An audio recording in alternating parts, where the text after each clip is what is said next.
Well, if you want to eat healthier, save money, and reduce food waste, well, you may need to organize your fridge. Yeah, Kristen Hong, author of the book Fridge Love, says you just need a fridge that can serve your real life needs. And we're so happy to have her joining us today. Kristen, welcome. Nice to see you. Right. So Happy to be here today. Well, we can't wait to hear some of your tips because you have a top tip for minimizing food waste and also maximizing product shelf life. So let's get right to it. You said to keep the produce up front more than anything else. Yes, I call it thinking outside of the crisper drawers because so many times we're rummaging through there, things are getting pushed to the back of the shelf and kind of just forgotten. So I like to keep everything up front, visible and inspiring so you're more likely to actually use it. And I call it front of fridge, front of mind. So how much more likely are you to actually use your produce if it looks something like this? So this is an example of my chopped goal from the book, and you're just taking 15 to 30 minutes for the week to pre-chop your produce so it's easier to eat at home and eat healthy. And you can just see everything at a glance when you're using, glass containers and jars. So that's my top tip. And it makes it easier to cook when everything's already pre-done and chopped up. You just saute it and throw it in the pan. So, Kristen, I feel like this one is an old pastime. You say use those old sauce jars? Yes, you don't need to go out and buy new stuff. I say that you want to raid your recycling bin, and I love using spaghetti jars because we have so many of them in general, and you can just add your produce right to the jar. And this is, chopped celery, so you can either have it as a snack during the week, or you're going to be way more likely to use it in your cooking.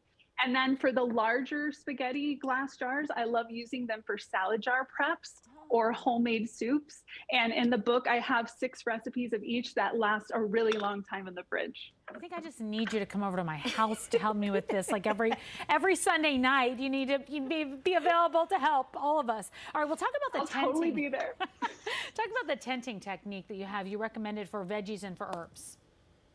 Yes, so this is a technique if you don't necessarily want to do all that chopping for the week, where you can still get your produce pulled out of those crisper drawers and visible. And it works really well for fresh herbs or hardier veggies like celery and asparagus, and also veggies that have their greens attached like carrots, radishes, and beets. And what you want to do for the fresh herbs is you want to take a jar, fill it about 1/3 of the way up with water, trim off the ends for cilantro or parsley, and then place them in the jar. And the key here is you want to cover it so that you're protecting the produce from the really cool drying air in the fridge, because that's actually what causes things to wilt. Oh, that's so I love to use this. Yes, it's kind of like a little terrarium for your produce. And then if you don't want to use, plastic, you can also use silicone reusable bags. And cilantro, which is super finicky, will last 9 to 14 days using this technique in your fridge. Great. Wow. So, Kristen, I saw you had asparagus there. I'm guilty of chopping off some of the ends of asparagus and then just tossing them. But you say we should actually use the veggie scraps?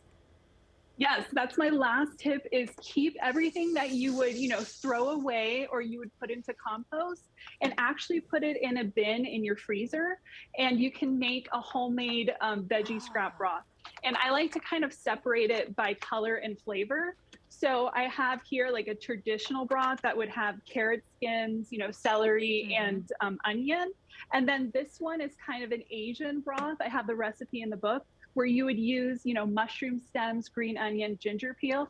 And then because I love color, I also did a red bin that has red onion scraps, beet trimmings, and red cabbage. And then you wanna get 6 cups accumulated, and then you're gonna simmer them in water for about an hour with a few other ingredients, strain it, and then you've got homemade veggie scrap broth that you can use, put in the fridge or freezer and use in recipes. And I have 3 of those recipes in the book. Gosh, that's great. And no wasting of food, which is wonderful to see. Saving you money. Yeah. Kristen, thanks so much for joining us this afternoon. We sure do appreciate it. Thanks so much. I had so much fun. Take care. Bye, guys. Wow, I have to Redo know all your those whole things. fridge. I have to start doing them. Could see you today, like pulling all the things see me with my forward from the back of the fridge. Asparagus and my lettuce.